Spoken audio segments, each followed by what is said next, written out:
화면을 보시면 여러분들 보시는 그 화면은 이스라엘 예루살렘에 있는 통곡의 벽입니다. 예수님의 말씀대로 예루살렘 성은 무너졌고 성전도 무너졌습니다. 지진이나 자연재해로 그렇게 무너진 게 아니라 예수님이 승천하시고 AD 70년경에 로마가 예루살렘을 침공하여 모든 걸 다 무너뜨린 겁니다. 이때 유대를 침공한 로마의 장군 이름이 티투스인데, 이 티투스 장군이 성전의 서쪽 벽면만큼은 파괴하지 않고 그냥 남겨뒀습니다. 왜냐하면 승리의 터, 또 승리의 어떤 무늬로 남겨두고 싶었던 그런 이유 때문입니다. 유대인들은 이 남겨진 이 서쪽 벽면을 통곡의 벽이라 그렇게 명명했습니다. 이스라엘 사람들은 이 통곡의 벽을 보면서 그 옛날 하나님이 성전에서 만나주시고 죄를 용서해 주시고 또 은혜를 주셨던 그 일들을 기억을 하고 그리워하고 있습니다. 그리고 하나님의 은혜를 망각하고 우상을 섬기고 범죄하고 하나님의 심판을 받게 된 것을 후회하면서 그들은 회개의 기도를 지금 끊임없이 드리고 있습니다. 그리고 다시 성전이 재건되기를 기도하면서 소망하고 있습니다. 이 통곡의 벽이 당시 로마에게는 승전의 문이었지만 훗날 유대인들에게는 신앙의 터와 무늬가 되었습니다. 터와 무늬는 역사에서 중요하게 자리하고 있습니다. 터와 무늬는 그 흔적이 바로 나의 또 그 공동체의 근본을 알려줍니다. 터와 무늬는 또 우리가 살아온 길을 바라보면서 기억나게 해줍니다. 저는 명절 때가 되면 고향 강원도 철원에 모신 부모님의 묘를 항상 찾아갑니다. 오고 가면서 자연스럽게 저의 눈길은 제가 살고 있는 그 집 쪽을 향합니다. 이제는 수십 년 지났고 주인도 바뀌었는데 여전히 제가 살던 그 집 모습이 그대로 남아있는, 보존되어 있는 것을 볼 수가 있었습니다. 제가 살던 집을 바라보면 자연스럽게 제가 자라나면서 있었던 일들, 어렸을 때에 부모님이 하셨던 말씀들이 떠오르게 됩니다. 또 제가 살았던 저희 고향집 바로 옆에는 제가 신앙의 길을 디뎠던 교회가 있습니다.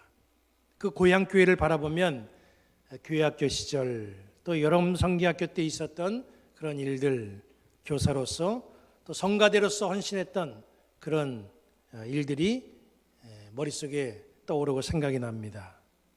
터와 무늬를 바라보면 그 터와 무늬는 바로 그런 것들을 기억하게 하고 그런 기억을 우리에게 제공해 주고 있습니다. 그래서 사람들은 유적지를 보존하고 박물관도 만들고 역사적인 기록물, 유물, 터전을 굉장히 소중하게 여깁니다.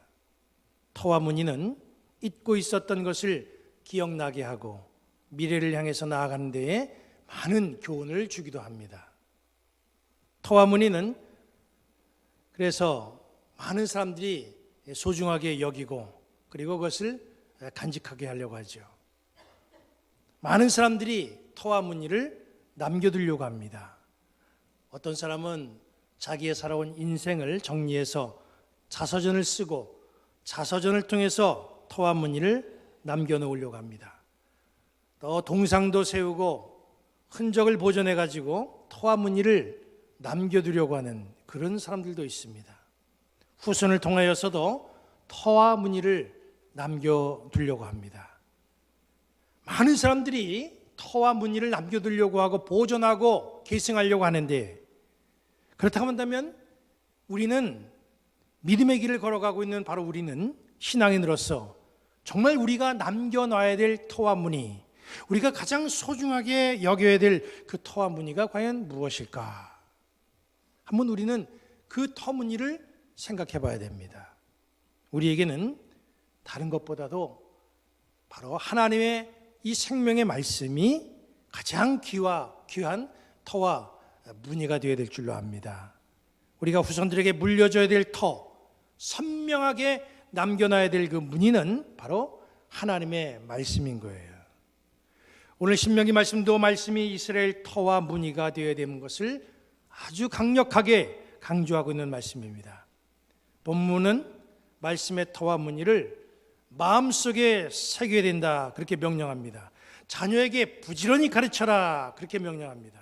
말씀을 적은 띠를 손목에 메고 미간에 붙여라 그렇게 명령을 했습니다. 집 문에도 이 말씀을 적어놔라 그렇게 새겨놓으라고 명령을 합니다. 그래서 지금도 이스라엘 사람들은 화면에 보시는 것처럼 말씀을 띠로 만들어서 손목에 메고 미간에 붙이고 있습니다. 그렇게 해야 되는 그 이유는 말씀의 터와 무늬가 사라지지 않고 언제나 나의 마음속에, 나의 삶 속에 남아있게 하기 위해서 그런 겁니다. 그리고 후손에게 터 무늬를 남기기 위해서입니다. 우리는 지금 가정의 달이라고 말하는 5월을 보내고 있어요. 오늘 우리는 이 가정의 달 5월에 우리 가정을 한번 돌아보시기 바랍니다. 우리 가정이 지니고 있는 이 신앙의 터와 무늬가 무엇일까? 한번 생각해 보시기 바랍니다. 다 각 가정에는 터가 있고 무늬가 있어요. 그러나 그 신앙생활한 우리 모든 성도들의 그 가정의 신앙의 터와 무늬가 비슷한 것 같지만 사실은 똑같을 수는 없습니다. 한번 우리를 생각해 보세요. 우리 가정, 부모로부터 우리는 어떤 터 무늬를 보았습니까? 어떤 터 무늬를 지금 우리는 자녀들에게 보여주고 있습니까? 우리 자녀들이 부모의 얼굴을 이렇게 머릿속에 그려볼 때에 자녀들의 머릿속에 여러분들이 어떤 그림으로 그렇게 그려지고 있습니까? 저희 아버지는 세상을 떠난 지 24년이 됐습니다. 저희 어머니는 세상을 떠나신 지 10년 됐어요. 저도 남들처럼 부모님에 대한 그림이 눈을 감고 있으면 머릿속에 그려집니다. 부모님이 새겨놓은 터와 무늬가 머릿속에 선명하게 남아있어요. 그 중에서 가장 우리 부모님 하면 인상적인 무늬가 뭐냐 하면 우리 부모님이 보여주신 기도의 무늬입니다. 정말 부모님은 말씀대로 쉬지 않고 기도하셨어요. 우리 지난주에 일일 성회로 오신 이덕주 교수님도 그 어머니가 기도 많이 하셨다고 그랬죠. 저희 부모님도 참 기도 많이 하셨습니다. 그는 저만 인정하는 게 아니라 우리 부모님을 알고 있는 사람들은 다 똑같이 인정하는 부분이에요. 제가 우리 부평 중북교회 부임했을 때 야, 너는 정말 공부도 많이 하고 너 그렇게 지혜롭고 똑똑하더니 드디어 부평 중북교회 갔구나 이렇게 말한 사람은 한 사람도 없었습니다. 다 뭐라고 얘기하냐면 아유, 신목사 부모님이 그렇게 기도 많이 하시더니 다 이렇게 말씀하고 있습니다. 여러분들은 어떤 터를 남겨놓고 있습니까? 자녀들에게 어떤 무늬를 보여주고 있습니까? 부모의 터와 무늬는 그 자녀들이 보고 배우게 되어 있습니다.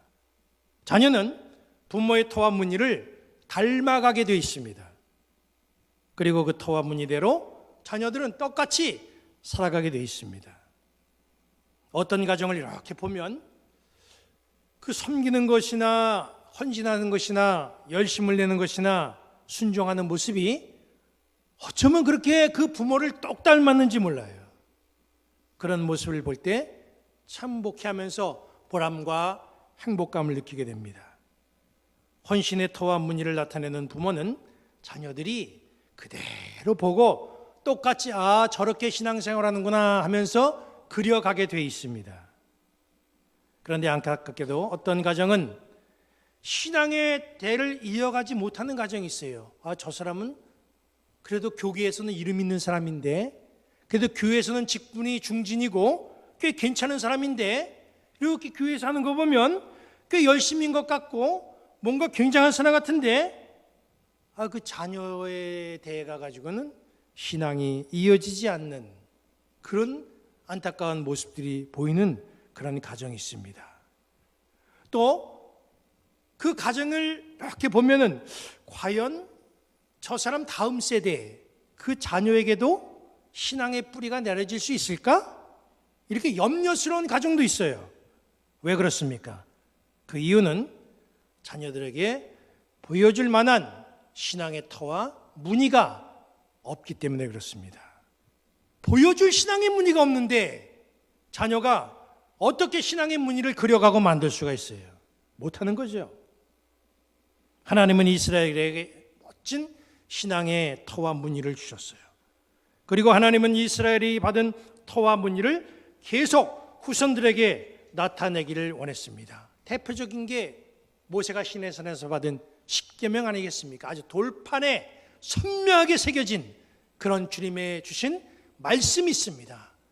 그것이 바로 이스라엘이 전수받은 무늬요, 터지요.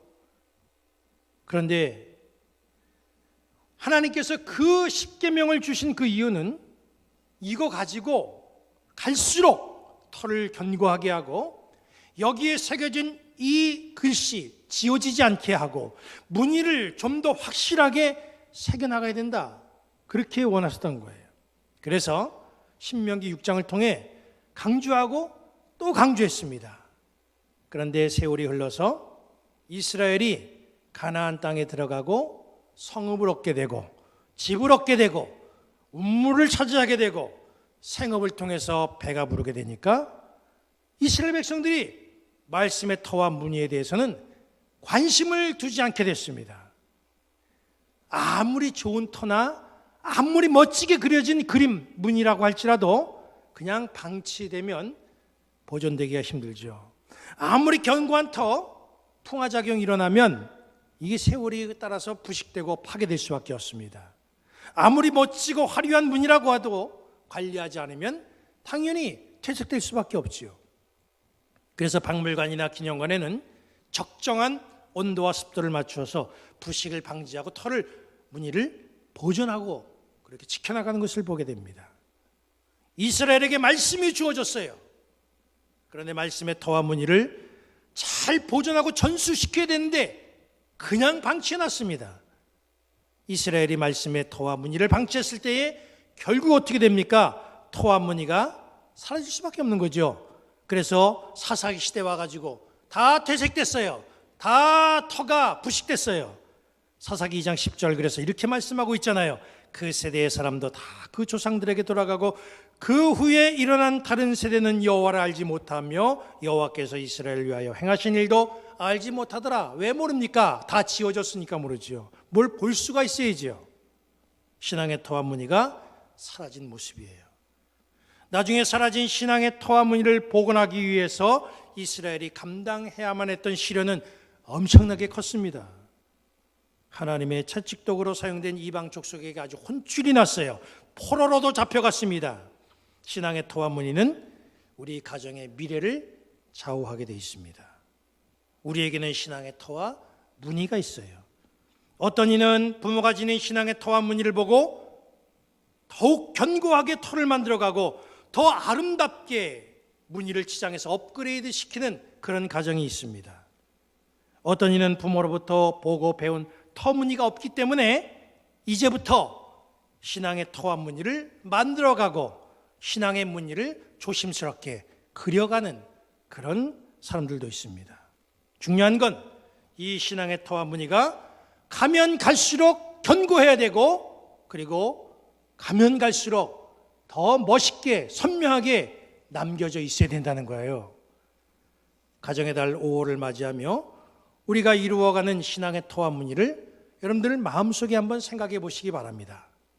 나는 부모로부터 어떤 신앙의 터와 무늬를 전수를 받았나? 나에게는 어떤 신앙의 터와 무늬가 지금 내 속에 자리하고 있는가? 그 터와 무늬는 지금 어느 정도 선명한가? 그래서 내 자녀들이 나의 신앙의 터와 무늬를 충분히 보고 배울 수 있는가? 나의 자녀들이 그 터와 무늬를 그려갈 수 있는가? 신앙의 터와 무늬가 견고하고 확실한 가정들이 되시기를 주님의 이름으로 간절히 축원합니다. 그래서 우리 다음 세대가 그 터 위에 견고한 주님의 역사를 세워가고 복음의 무늬를 아름답게 새겨놓는 그런 은혜가 우리 가정과 교회에 가득하기를 우리 주님의 이름으로 간절히 축원합니다. 이제 우리 모두 자리에서 일어나시고 찬양하시고 축도함으로 예배를 마치겠습니다.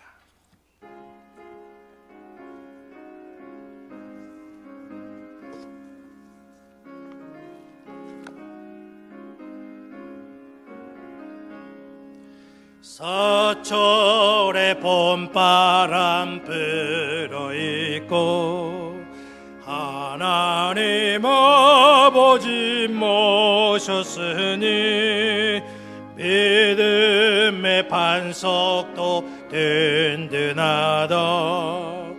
우리 집 즐거운 동산이라 고마워라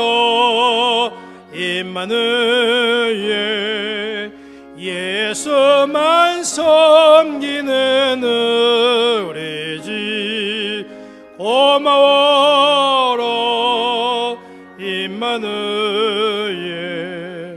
복되고 즐거운 하루하루 어버이 우리를 고이시고 동기들 사랑에 뭉쳐있고 기쁨과 설움도 같이 하니 한간의 조가도 전국이라 고마워라 임마누엘 예수만 섬기는 우리 집 고마워라 임마누엘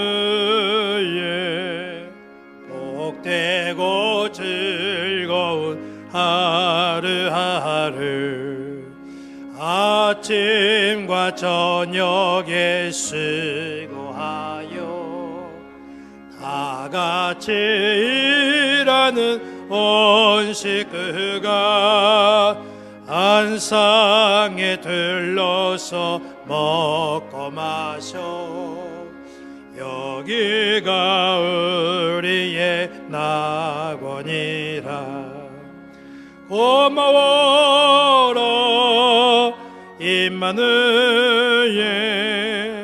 예수만 섬기는 우리 집 고마워라 임마누엘 복되고 즐거운 하루하루 하나님이 여러분에게 복을 주시고 여러분을 지키시기를 원하며 하나님이 그의 얼굴을 여러분에게 비추사 은혜 베푸시기를 원하며 하나님이 그 얼굴을 여러분에게로 향하시고 평강 주시기를 성부, 성자, 성령의 이름으로 축원합니다. 아멘.